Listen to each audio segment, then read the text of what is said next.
Hello friends, வணக்கம். Welcome back to my channel. இன்றைக்கி நம்ம கேரட் பியூரி எப்படி செய்கிறதுன்னு பார்க்கலாம்.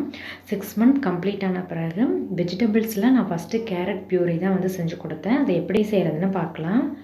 ஒரு கேரட் எடுத்துகிட்டு நல்லா கழுவி எடுத்துக்கலாம். அதோட தோலை ரிமூவ் பண்ணிவிட்டு 2 எண்டையும் கட் பண்ணிக்கலாம். இப்போ சின்ன சின்ன பீஸாக கட் பண்ணிவிட்டு ஒரு பவுலில் எடுத்து வச்சுக்கலாம். நீங்கள் இதை அப்படியே ஒரு பாத்திரத்தில் சேர்த்துட்டு மூழ்கிற அளவுக்கு தண்ணி சேர்த்தும் நீங்கள் அதை வேக வைக்கலாம்.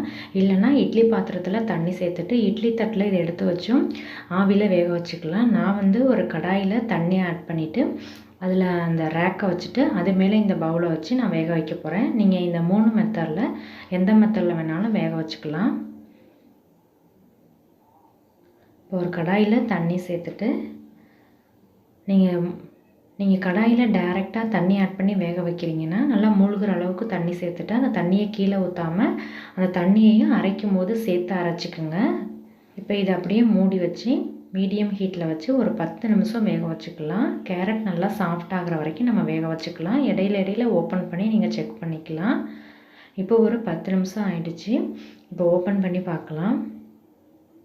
ஒரு ஸ்பூனை வச்சு எடுத்து கையில் அமுக்கி பார்த்தீங்கன்னா நல்லா மேஷ் ஆகணும். அது வரைக்கும் நல்லா வேக வச்சுக்கலாம். இப்போ இதை நல்லா ஆற வச்சுக்கலாம். ஆறுனதும் நம்ம மிக்சர் ஜாரில் சேர்த்துட்டு அரைச்சிக்கலாம். இப்போ நல்லா ஆறிடுச்சு. இப்போ நம்ம மிக்சர் ஜாரில் சேர்த்துட்டு ஃபஸ்ட்டு தண்ணி எதுவும் சேர்க்காமல் அரைச்சி எடுத்துகிட்டு வந்துடலாம். கொஞ்சமாக இருக்கிறதுனால ரொம்ப அரைப்படாது, நல்லா பியூரியாக அரைப்படாது. அதனால் இதில் நான் கொஞ்சம் சுடு தண்ணி ஆட் பண்ணி நல்லா பியூரியாக அரைச்சிக்கிறேன். கட்டியெல்லாம் இல்லாமல் நல்லா பியூரி ஃபார்முக்கு அரைச்சி எடுத்துக்கலாம். நான் இதே மாதிரி 3 தடவை தண்ணி ஆட் பண்ணி மிக்ஸ் பண்ணி விட்டு இந்த மாதிரி நல்லா பியூரியாக அரைச்சி எடுத்துகிட்டு வந்துட்டேன். நீங்கள் தண்ணி ஊற்றி வேக வச்சு அரைக்கிறீங்கன்னா அரைக்கும் போது அந்த வேக வச்சுருக்கோம்ல தண்ணி, அந்த தண்ணியை சேர்த்தே நீங்கள் அரைச்சிக்கலாம். கட்டியெல்லாம் இல்லாமல் இந்த மாதிரி நல்லா அரைச்சி எடுத்துக்கோங்க. எந்த கட்டியும் இருக்கக்கூடாது. எடுத்துக்கோங்க. இப்போ ஒரு பவுலில் ட்ரான்ஸ்ஃபர் பண்ணிவிட்டு நாம் இதை சர்வ் பண்ணலாம்.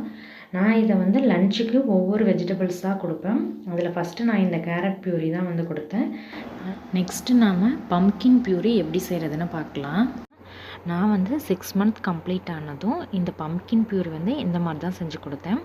இதை பரங்கிக்காயின்னு சொல்லுவாங்க, இல்லைனா மஞ்சள் பூசணி, இல்லைனா எல்லோ பம்கின் அப்படின்னு சொல்லுவாங்க. இதை கழுவிட்டு தோலை ரிமூவ் பண்ணிவிட்டு நடுவில் அந்த விதையோடு இருக்கிற அந்த பார்ட்டையும் ரிமூவ் பண்ணிவிட்டு சின்ன சின்ன பீஸாக இந்த மாதிரி கட் பண்ணி எடுத்துக்கோங்க. இப்போ இதை அப்படியே ஒரு தடவை வாஷ் பண்ணிவிட்டு எடுத்துக்கலாம். தோலை ரிமூவ் பண்ணுறதுக்கு முன்னாடியே நல்லா கழுவிட்டு தான் நம்ம கட் பண்ணோம். அதனால் இப்போ ஒரு தடவை ஜஸ்ட்டு நம்ம கழுவிட்டு இதை வேக வச்சிடலாம். இதை நம்ம ஆவியில் வேக வச்சு எடுத்துக்கலாம். நீங்கள் இட்லி பாத்திரத்துலேயும் தண்ணி சேர்த்துட்டு இட்லி தட்டில் இதை எடுத்து வச்சு ஆவியில் வேக வைக்கலாம். இல்லைனா இந்த மாதிரி ஒரு பவுலில் ஆட் பண்ணிவிட்டு ஒரு கடாயில் தண்ணி சேர்த்துட்டு அந்த ரேக்கை உள்ளே வச்சுட்டு அது மேலே இந்த பவுலை வச்சு மூடி இந்த மாதிரியே நீங்கள் வேக வைக்கலாம். இதை மீடியம் ஹீட்டில் வச்சு ஒரு 15லேருந்து 20 நிமிஷம் நம்ம வேக வச்சுக்கலாம். இடையில வேணாலும் நீங்கள் ஓப்பன் பண்ணி செக் பண்ணிக்கலாம் நல்லா சாஃப்டாக இருக்கான்னு சொல்லிட்டு. இந்த மாதிரி ஒரு ஸ்பூன் வச்சு ப்ரெஸ் பண்ணி பாருங்கள். இப்போ எனக்கு ஒரு 15 நிமிஷம் ஆணுச்சு. இது நல்லா சாஃப்டாக குக் ஆகிடுச்சு. இப்போ ஃப்ளேமை ஆஃப் பண்ணிவிட்டு இதை அப்படியே நல்லா ஆற வச்சிடலாம். இது நல்லா ஆறுனதும் மிக்சர் ஜாரில் சேர்த்துட்டு பியூரியாக அரைச்சி எடுத்துகிட்டு வந்துடலாம். நான் இதில் எந்த தண்ணியும் ஆட் பண்ணாமல் நல்லா ஸ்மூத் பியூரியாக அரைச்சிட்டேன். உங்களுக்கு விருப்பப்பட்டால் நீங்கள் கொஞ்சமாக தண்ணி ஆட் பண்ணிக்கங்க. எந்த லம்ஸும் இல்லாமல் நல்லா ஸ்மூத் பியூரியாக அரைச்சி எடுத்துக்கலாம். இடையில ஆஃப் பண்ணி ஸ்பூன் வச்சு மிக்ஸ் பண்ணி விட்டு அரைச்சிக்கோங்க. இப்போ இதை ஒரு பவுலில் ட்ரான்ஸ்ஃபர் பண்ணிவிட்டு நம்ம சர்வ் பண்ணலாம். இதை நான் மத்தியானமாக கொடுத்துருவேன். நான் ஒரு 12லேருந்து 1 o'clock நான் இது கொடுப்பேன், லஞ்சுக்கு கொடுப்பேன். இது வீக்லி 1 டே நான் இந்த பம்கின் பியூரி செஞ்சு கொடுப்பேன்.